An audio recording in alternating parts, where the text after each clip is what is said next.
Hey, good morning. Yes, it's Saturday morning, October 28th. I thought today I'd talk about things that you may not know about me. You see me doing videos on small engine and business, but there's another side of me, and that is I'm an avid hunter, trapper, and fisherman. I haven't trapped a lot in quite some time because the price of fur, uh, you'd be losing money.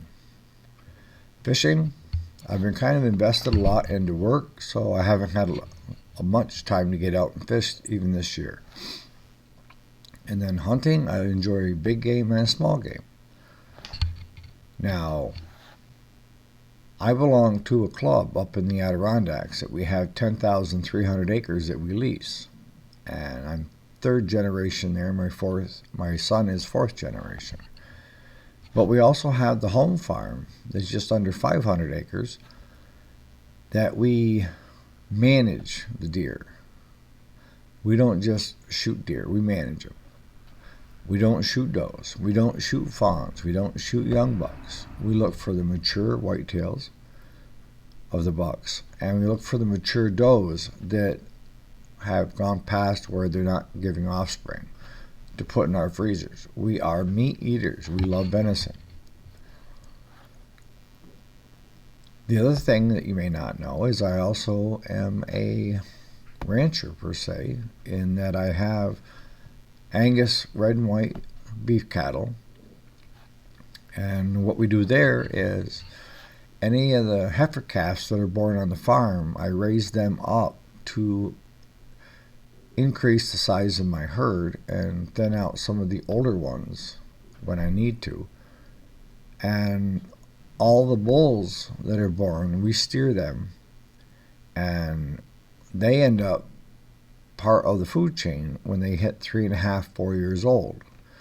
Uh, the way we do that is if we're doing it for ourselves to put in our own freezer, then we do all the butchering ourselves. If we have a customer that wants half a beef and another customer that wants half a beef, we send it to a custom butcher shop, and our customer tells that butcher shop exactly how they want their cuts. How thick their steaks, how much stew, how much roast, how much, totally up to them. And they pay by the hanging weight. And when I say hanging weight, that's once the cow is dressed, or the bull, whichever one went, they hang it to let it age for 12 to 14 days.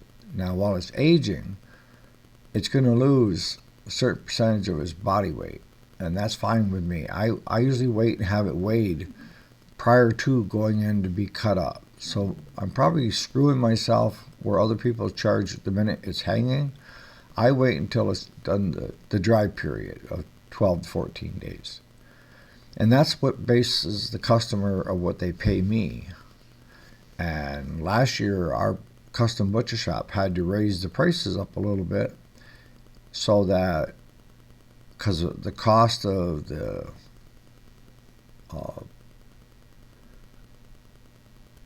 the products that they were buying to vacuum seal the product that they were giving to our customers, that had gone up. So they went up 10 cents a pound. When they say 10 cents a pound, if you got a half a cow and it weighs 400 pounds, it's going to cost 10 cents a pound to cut it up, which is $40. And what we do is when they come out to get our animals to go for butcher, we pay for all the butchering costs as far as getting it to that hanging weight. And then from there, the customer is responsible for paying the butcher 10 cents a pound to cut it up.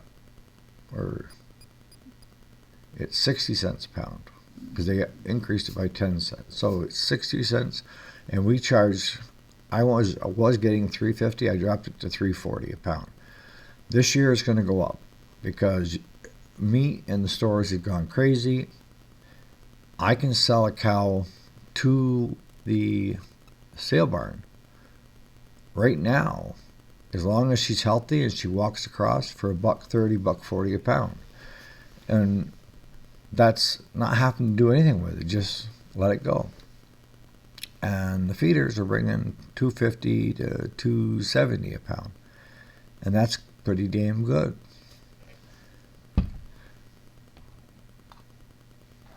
So that brings it back to today. Today, you say the weather hasn't been that great to hunt. Yesterday it was 73 degrees here. Today it's going to be a high of 60, and by Wednesday they're calling for snow overnight, but it's not going to last. My son and his brother-in-law are coming out, and we're going to just kind of scout the farm to see what's been going on. And normally we don't shoot anything until the end of November, the second week when the rut starts. That's when we start seeing the older bucks out there chasing the does. Or if they're not chasing the does, they're running like crazy in open spaces, checking each group of does that they know are around to see if anything's in heat. And a lot of times we see bucks that we've never seen before on the farm with our game cameras out. And that's because a buck will travel quite a few miles in search of does. And it could be from 4 miles over, that buck is way over to us checking on does. So just because you're not seeing anything on game camera, don't be discouraged about not going out and sitting. If you've got does, or if you've got a prime piece of property that in between the bedding and the feeding that deer are moving through, you don't need a lot of land. Because you just got to wait for that productive time. So on that note, you guys have a great day, and I hope you've learned a little bit more about me. I'm waiting here on the boys. They should be here anytime, and we'll get the Polaris Ranger side-by-side and the Honda four-wheeler out and get into our spots to set this morning to see what we can see. All right. I'll catch you later.